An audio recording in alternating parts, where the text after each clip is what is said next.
Inilah kisah Julaibib, mengorbankan cinta dunia demi Allah dan Rasul-Nya. Pada masa Rasulullah, ada seorang sahabat bernama Julaibib. Ia berkulit hitam, bertubuh pendek, berpenampilan dekil, bahkan tak ada seorang pun yang tahu asal nasab keturunannya. Ia hidup sebatang kara. Banyak dari sahabat Rasul yang kurang mengenalinya. Julaibib juga termasuk orang termiskin sekota Madinah. Ketika tidur, ia akan menggunakan tangan sebagai bantalnya, menggunakan bumi sebagai alas kasur tidurnya. Semua penderitaan hidup lengkap dialami Julaibib. Meskipun begitu, Julaibib termasuk salah seorang sahabat Rasul yang dekat dan sangat mencintai Rasulullah. Suatu hari Rasulullah bertanya kepada Julaibib, "Tidakkah engkau mau menikah, wahai Julaibib?" Julaibib terkejut mendengar pertanyaan Rasulullah. Pertanyaan yang tidak pernah terlintas dalam pikirannya. Julaibib kemudian menjawab, "Tidak ada yang mau menikahkan anak perempuannya kepadaku, ya Rasulullah. Jika ibarat dagangan, aku adalah dagangan yang tak pernah laku." Rasul menjawab, "Wahai Julaibib, di mata Allah engkau adalah dagangan yang paling laku." Akhirnya Rasulullah membawa Julaibib ke rumah seorang sahabat keluarga Ansor. Sebuah keluarga yang memiliki seorang putri cantik dan taat kepada Allah. Sesampainya di rumah sahabat Ansor, Rasulullah berkata, "Aku ingin meminang putri kalian." Sahabat Ansor langsung merasa senang berbahagia. "Ya Rasulullah, sungguh beruntung keluarga kami. Engkau datang dan ingin meminang putri kami." Rasul lalu menjelaskan, "Aku ingin meminang, tetapi bukan untukku. Aku ingin meminangnya untuk sahabatku Julaibib." Mendengar nama Julaibib, sahabat keluarga Ansor langsung terdiam.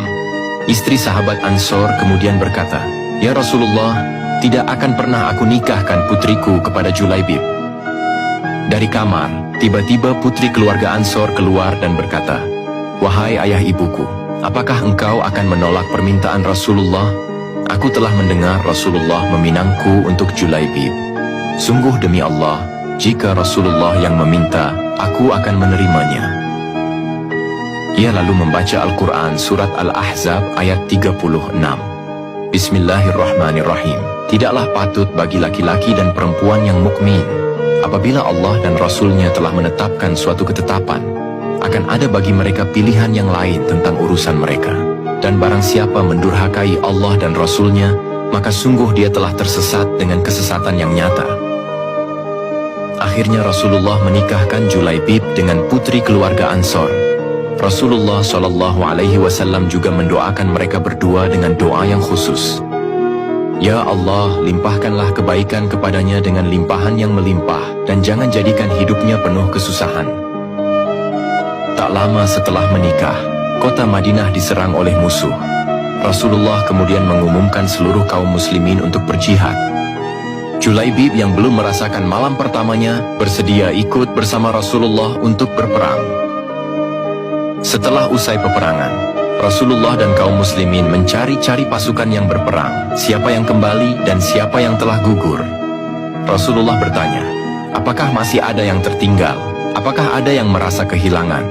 Kaum muslimin menjawab, "Tidak ada ya Rasulullah, kami tidak ada yang merasa kehilangan." Dengan air mata yang berlinang, Rasulullah berkata, "Wahai sahabat-sahabatku, aku merasa kehilangan seseorang. Julaibib. Di mana Julaibib?" Barulah kaum muslimin sadar dan segera mencari Julaibib. Rasul dan para sahabat akhirnya menemukan Julaibib telah syahid di medan perang. Dengan badan penuh luka, jasad Julaibib dikelilingi 7 jasad musuh yang telah terkapar di sampingnya. Rasulullah kemudian mengangkat jasad Julaibib dengan tangannya. "Ya Allah, dia adalah bagian dari diriku, dan aku adalah bagian dari dirinya." Kata Sayyidina Anas, "Demi Allah, mulai dari saat itu hingga dikubur, aku tidak melihat tempat tidurnya Julaibib kecuali tangan dan pangkuan Rasulullah SAW." Sahabat beriman, lalu bagaimana nasib istri Julaibib yang telah didoakan Rasulullah? Apakah ia akan hidup bahagia?